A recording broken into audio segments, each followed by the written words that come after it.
Hello and welcome to the transcription explanation of this design.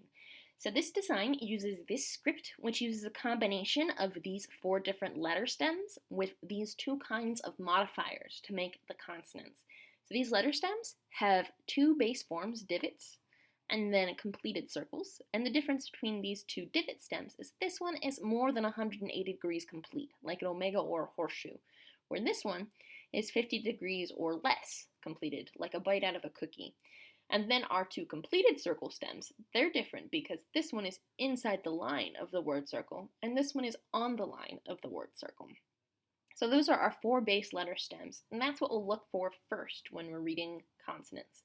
And then there are modifiers. Modifiers are dots like these, and they count when they're closer to the letter stem of the letter they count for. They can be outside, inside, inside. They can also be on the line of the consonant stem. I don't think I did that in this design, but they can be wherever. So long as they're closest to the letter, they count for. And then we have line modifiers.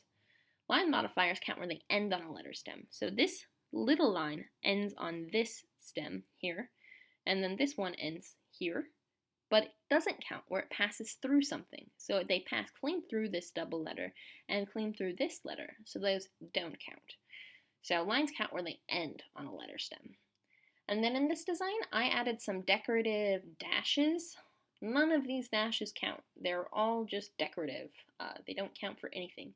They look closest to dots, but I was sure to make my dots plenty round to make the dashes not look like dots. So yeah, the dashes don't count for anything or do anything. They're just pretty. So let's start reading this design. You start reading at the bottom and then going counterclockwise, like a time traveler going back in time. That means our first letter is this one, and it is a completed circle inside the word circle, and that means we're in this row. And there are 1, 2 lines ending on it, so that means we're in this column. So that would be a P. Then we have this vowel. I didn't talk about vowels. Vowels are tricky. And they're smaller circles like these, and they have different positions depending on what vowel they are and if they're attached onto a consonant stem. So we have a consonant and then a vowel. If that happens, you read the consonant first and the vowel second.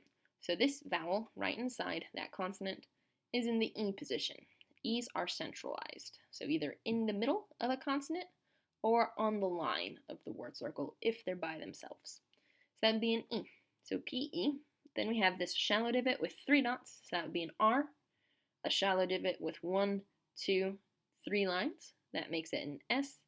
And another vowel. This one's attached on the S, like a bead on a string, which makes it an O. An O is like a bead on a string, or inside the word circle all by itself. Then we have this, which is kind of small, but it can't be an O because it's got a line on it. These O's can have lines passing through them, but can never have a line ending on them. The only vowels with lines are I's and U's. I's have a line going inwards, like this, and U's have a line going outwards, which there are no U's in this design, but here's an I, here's an I, here's an I. Anyway, we are here on this letter, which can't be a vowel, so that means it has to be a consonant, and it's a completed circle stem, and it's inside the word circle, which means our letter is in this row. And then it's got that 1 line on it, so that makes it in this column. So that would be an N. Then we have an A, little circle outside the word circle. So again, here's the word circle line, and an A is outside it. And then we have a double line, and a double line means it's a double letter. And these 2 letters are the same thickness, which means it's the same letter twice. So these 1, 2, 3 dots make it a double L. And then we have a Y, 1, 2 dots on a circle on the line of the word circle. Changes in line thickness do not matter. I just put this extra thick one here to kind of help with the balance and make it visually interesting. So yeah, P-E-R-S-O-N-A-L-L-Y is personally. And then we have this little sentence circle ring here with a comma on it. I don't have punctuation in the pocket guide. I'm making a new guide that will be even more complicated on the side of my screen, but actually include punctuation rules. So anyway, that would be the comma. And then we have our first word of this chunk of the sentence. This is the letter I, and it's all by itself on the word circle, so that means the whole word is I. Then we have a TH, a circle on the line of the word circle, with no modifiers. Another I, line going inwards. This is wrong.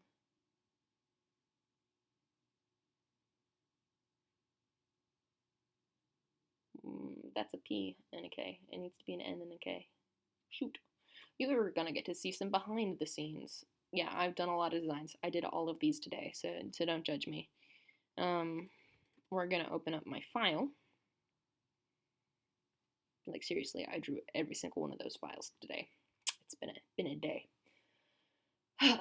Don't touch my desktop. It's a disaster. Okay, so we found a mistake. So this can't end on this because then it's got 2 line modifiers and then it's a PK instead of an NK. So I'm going to end this line here. Done. Beautiful.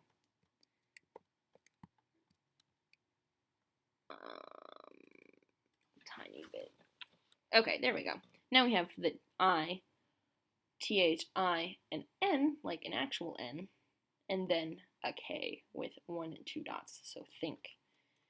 TH, A, I should open up the actual thing.